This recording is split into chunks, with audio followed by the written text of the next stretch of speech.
Ranabaali glimpse మీద అయితే చాలా ట్రోల్స్ అయితే జరుగుతున్నాయి ఫ్రెండ్స్. ఏంటంటే ఇది వారణాసి గ్లిమ్స్ ని చూసి కాపీ చేసి సేమ్ అలాగే కట్ చేశారని అనుకుంటున్నారు.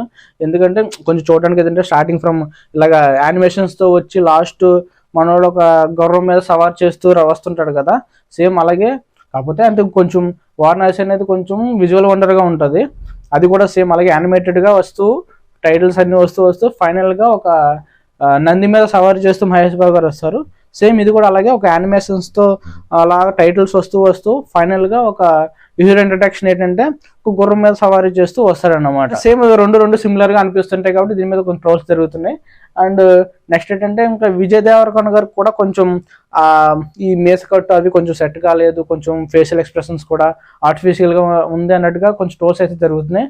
బిఫోర్ ఇండిపెండెన్స్ బ్యాక్ డ్రాప్ మీద జరుగుతుంది కాబట్టి ఆ రోజుల్లో సన్నివేశాలని డైరెక్టర్ అయితే బాగా తీస్తారని నా ఎక్స్పెక్ట్ చేస్తున్నాను. ఎందుకంటే అది చూస్తుంటే నాకు అనిపిస్తుంది, నాకైతే చాలా మంది అయితే దీని మీద పాజిటివ్ రెస్పాన్స్ ఇచ్చారు.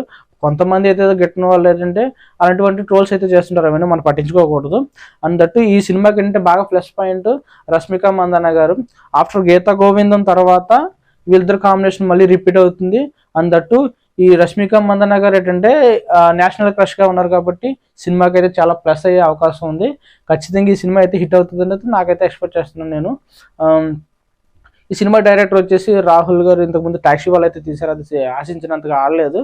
అందట్టు ఈ సినిమాకేమో మ్యూజిక్ డైరెక్టర్ వచ్చేసి అజయ్ అతుల్ అని చెప్పేసి ఎవరో కొత్త అయినా, మరి ఎలా చేస్తారనేది తెలియదు. మనం చూడాలి. సినిమా రిలీజ్ అయిన తర్వాత అయితే చూడొచ్చు. విజయ్ దేవరకొండ ఆఫ్టర్ గీతా గోవిందం తర్వాత సరైన సినిమా అయితే ఇప్పుడు ఇంకా పడలేదు. నా ఎక్స్పెక్టేషన్ ప్రకారం ఇదైతే మంచి సినిమా అవుతుందని అయితే నేను అనుకుంటున్నాను. మరి ఈ గ్లిమ్స్ మీద కానీ ఈ సినిమా మీద కానీ మీ ఎక్స్పెక్టేషన్స్ కింద కామెంట్ రూపంలో మెన్షన్ చేయండి ఫ్రెండ్స్. Thank you.